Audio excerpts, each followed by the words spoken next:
नमस्कार, स्वागत है आपका इवनिंग लाइव शो में। मैं हूं शिखा अरोरा। मैं हूं तरुण बजाज। चलिए एंटरटेनमेंट से चलते हैं इंफॉर्मेशन की ओर।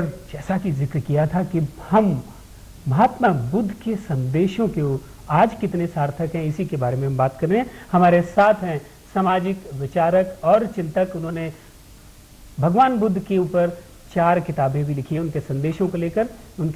जो उनके विचार हैं उनको संकलित करके उन्होंने 4 किताबें लिखी हैं। हमारे साथ हैं श्री आनंद श्री कृष्ण जी। आपका हमारे इस कार्यक्रम में स्वागत है। Thank you. जी हाँ, हम इनसे सवाल करेंगे, लेकिन साथ साथ आप भी कर सकते हैं इनसे सवाल। जो भी आपके सवाल, आप हमें कॉल कर सकते हैं इस नंबर पर। हमारा नंबर है 011-2309-7532 2309-7532। आनंद जी, गौतम बुद्ध जी के समय में सोसाइटी बहुत सिंपल हुआ करती थी, बहुत सॉबर हुआ करती थी, लेकिन आज इतनी एडवांस टेक्नोलॉजी हो गई है, ग्लोबल विलेज हो गया है, वर्ल्ड बहुत बहुत क्लोजर आ गया है। तो आपको लगता है over the period of time उनके सिद्धांत आज भी उतने ही सार्थक है?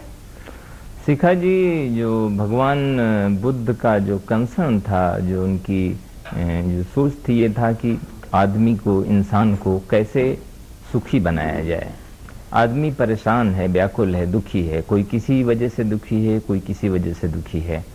तो वो 2500 साल पहले जितना सच था आज भी उतना ही सच है, क्योंकि सिर्फ फिजिकल चीज़ें बदली हैं, सामाजिक परिप्रेक्ष्य बदले हैं, लेकिन इंसान का जो मन है वो तो जैसे कि तैसा है, उसमें कोई बदलाव नहीं है।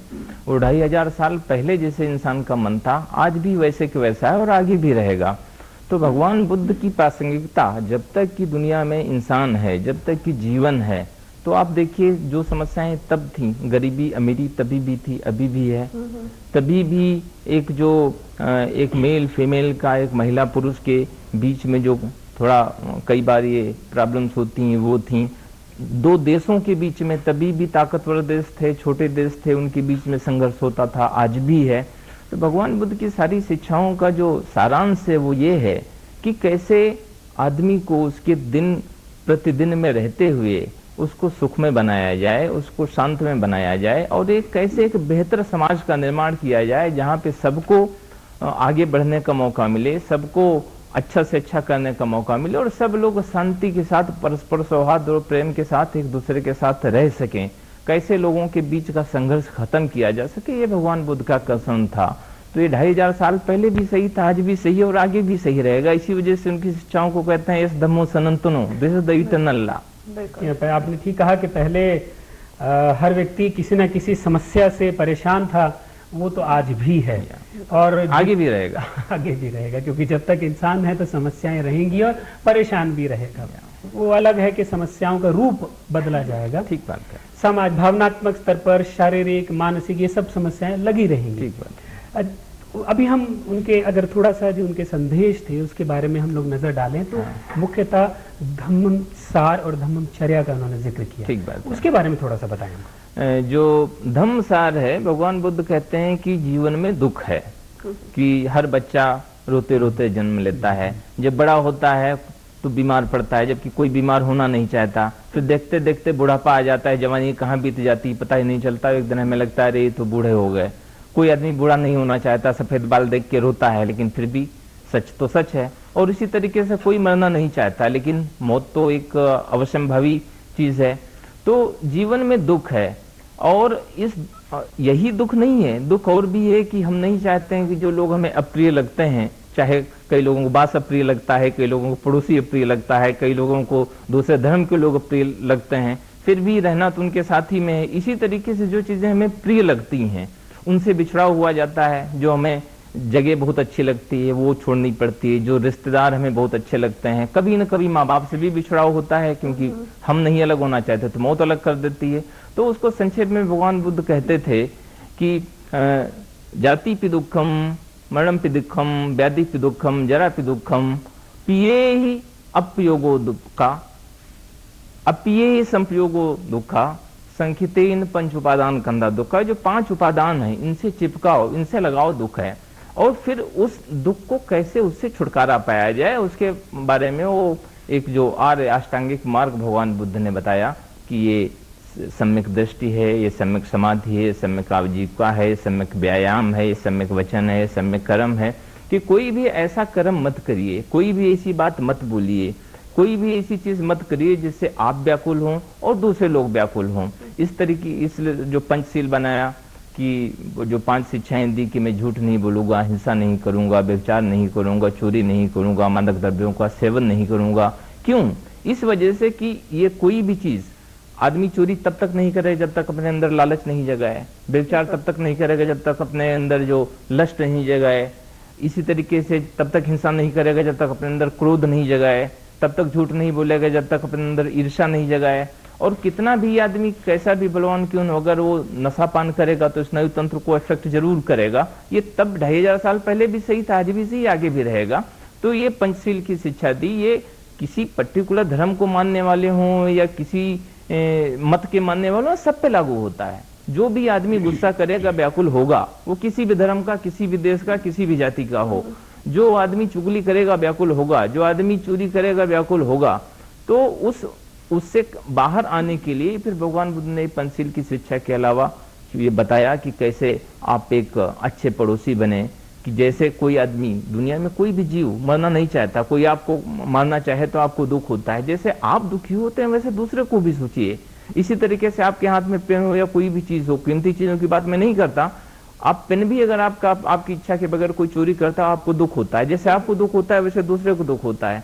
इसी तरीके से कोई भी आदमी अगर कोई कुकर्म करता है, आपका रिश्तेदार करे, आपका घरवाला करे, आपको बुरा लगता है, इसी तरीके से दूसरे लोगों को बुरा लगता है। तो पूरी की पूरी शिक्षा ये है कि जिससे समाज में एक समरसता रहे, कोई आदमी व्याकुल नहीं रहे। और फिर आगे वो ये जो धम्मसार की बात करके फिर कहते हैं कि ऐसा होता क्यों है, क्योंकि सारी की सारी ये जो प्रॉब्लम उत्पन्न होती मन में होती है। इसी वजह से उन्होंने एक सूत्र कहा, मनोपगुम्मा धम्मा मनोसत्ता मनोमया, mind is supreme, mind precedes all phenomena. और अब तो नोबल लॉरियट ने भी कहा है, amongst all the factors of production, land, labour, capital and organisation, the biggest is will to improve, कि कैसे आगे बढ़ने की उसको जो इच्छा है वो अगर है तो आदमी आगे बढ़ता जाएगा। फिर उसको उन्होंने बताया कि कैसे विपश्यना के द्वारा मन को शांत रखा जाए, साफ उसी रखा पर आ रहा जाए। था जो आपने कहा, क्योंकि ध्यान का उन्होंने काफी कहा, जिक्र किया ध्यान। इसके अलावा भी पहले तो ये ध्यान क्या था और ध्यान के अलावा कौन कौन से ऐसे पक्ष थे जिनको उन्होंने छुआ था उसमें? भगवान बुद्ध कहते हैं कि सारी समस्याएं मन में उत्पन्न होती हैं, क्योंकि अज्ञानवश हम नहीं जानते हैं। हम ऊपर के लेवल पे तो ये देख रहे हैं कि ये नहीं करना चाहिए, लेकिन मन की आदत ऐसी है, वो लगातार रिएक्ट करता ही रहता है। तो इस वजह से उन्होंने ध्यान मार्ग में सिखाया आनापान सती। आनापान सती में सिखाया कि कैसे सांस को देखते देखते आप अंतर मन की गहराइयों तक जा सकते हैं।